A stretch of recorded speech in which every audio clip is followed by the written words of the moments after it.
cerita kisah perjalanan hidup seorang anak manusia.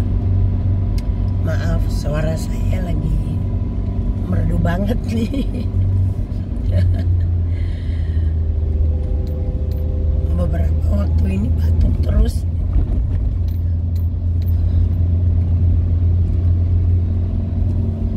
Ya, hari ini kita bicara tentang pentingnya menjaga hati. Karena ada bunyi firman Tuhan seperti begini: jagalah hatimu dengan segala kewaspadaan, karena dari situlah timbul segala kehidupan.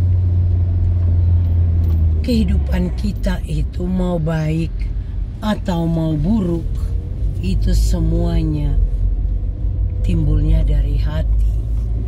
Tapi sebenarnya hati itu tidak bekerja sendiri, memberi satu reaksi dan keputusan. Tetapi ada kontribusinya mata. Matalah yang melihat, matalah yang mengetahui sehingga turun ke hati. Apalagi zaman sekarang internet begitu luasnya, orang bisa menjelajah dunia ini sampai ke pelosok-pelosok hanya dengan gadget.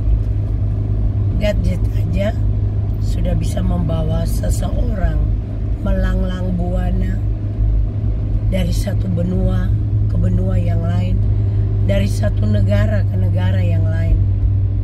Dengan mudahnya internet membawa kita melanglang buana.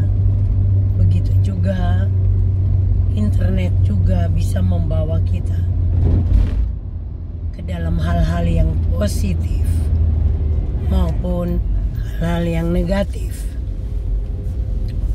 Hal negatif yang cenderung saya sering ungkapkan, bahwa dengan gadget ini, dengan adanya gadget ini, orang dengan leluasa juga menonton hal-hal yang tidak elok, yang sebenarnya Tuhan itu melarang kita. Tapi dasar kita manusia kan bandel ya, melawan. Kita menyenangkan mata, hati dan pikiran kita dengan hal-hal yang tidak pantas. Jadi memang internet itu ada dua sisi. Satu sisi positif, satu lagi sisi yang negatif.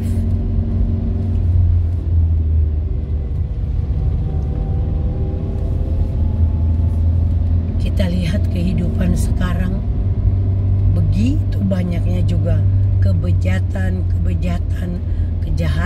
kejahatan yang dilakukan manusia di muka bumi ini.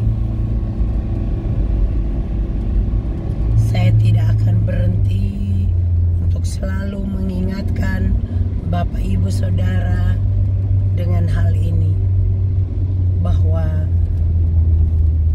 ada hal-hal negatif yang dapat kita adopt dari internet kalau hati dan pikiran kita tidak kita jaga dengan kewaspadaan.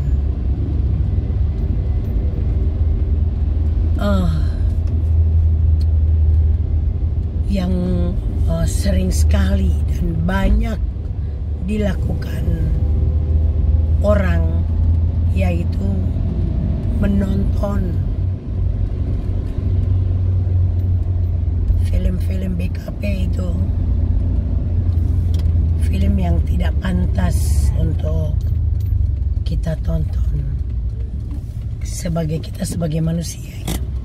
Manusia tuh punya moral, punya adab. Jangan sampai nafsu menutupi akal pikiran sehat kita. Saya teringat papa saya sering ngomong.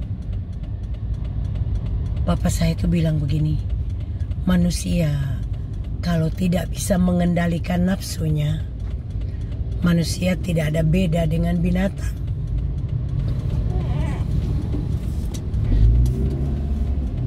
Ya benar lah tadi firman Tuhan yang saya sampaikan.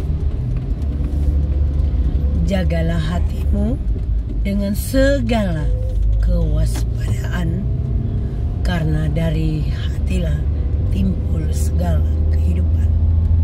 Kehidupan kita yang positif atau negatif timbulnya dari hati. Respon kita bagaimana?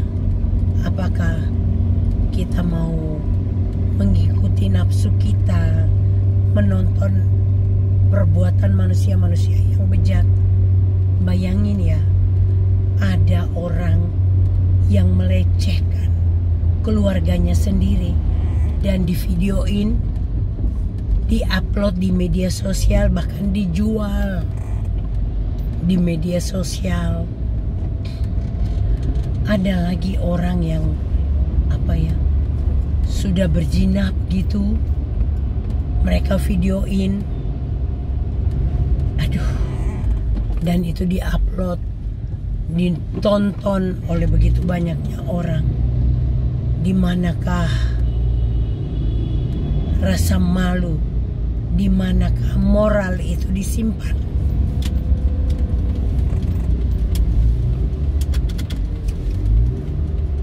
Kalau manusia nggak punya moral, manusia yang tidak punya moral itu tidak lebih dari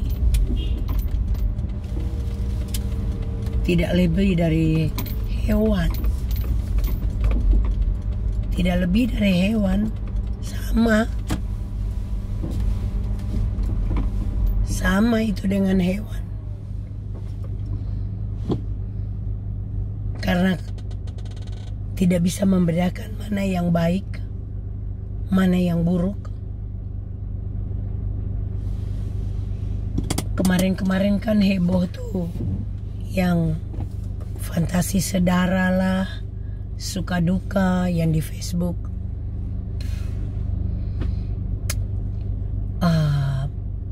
Betul-betul bejat. Itu bejat. Dan saya berharap semua pelaku, yang bukan cuma adminnya aja, tapi saya berharap semua yang kontribusi di situ secara positif, artinya yang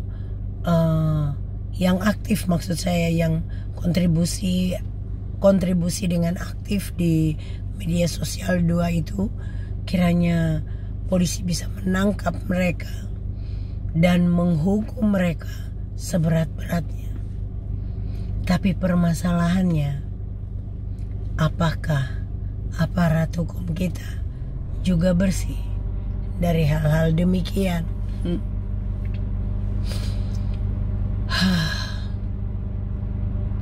Betul-betul dunia ini sudah sangat penuh dengan kenajisan. Manusia tidak ada moral lagi. Ada yang memperkosa cucu masih 3 bulan sampai cucunya sakit ya. Bayangin bayi 3 bulan tuh seperti apa, menerima hantaman dengan benda tumpul yang seperti begitu ya. Tentunya rusak sudah alat reproduksi si bayi ini. Kasihan. Ada yang tega memperkosa anak sendiri, saudara sendiri, orang tua sendiri, anak sendiri, saudara sendiri. Rasanya kok aneh ya dunia ini. Kok bisa seperti itu? harus kita sadari Bapak Ibu Saudara, bahwa kita ini manusia-manusia yang hidup di akhir zaman. Dan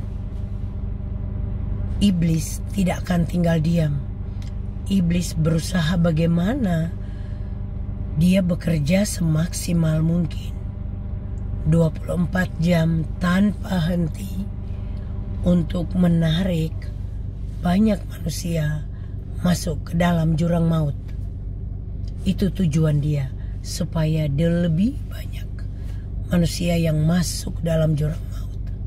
Kenapa? Karena dia tahu persis bahwa dengan banyaknya manusia jatuh dalam dosa dan dihukum Tuhan, itu menyakiti hati Tuhan. Itu sangat menyakiti dan menyedihkan hati Tuhan. Sakit sekali hati Tuhan dengan apa yang kita perbuat. Cuma banyak sekali manusia tidak sadar itu. Betapa Tuhan itu mengasihi kita. Dan betapa Tuhan itu ingin supaya kita itu diselamatkan. Jangan kita terpengaruh dengan hasutan setan. Setan itu dia tidak akan berhenti.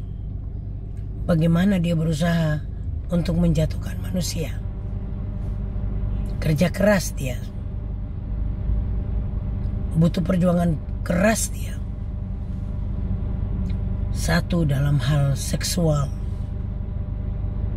itu yang terbesar. Kedua adalah keuangan, korupsi, pencuri, yang mana itu bukan haknya diambil. Kita lihat berita korupsi di negara kita. Itu dari ibaratnya kalau pohon ya, dari pucuk pohon sampai ke akar-akarnya,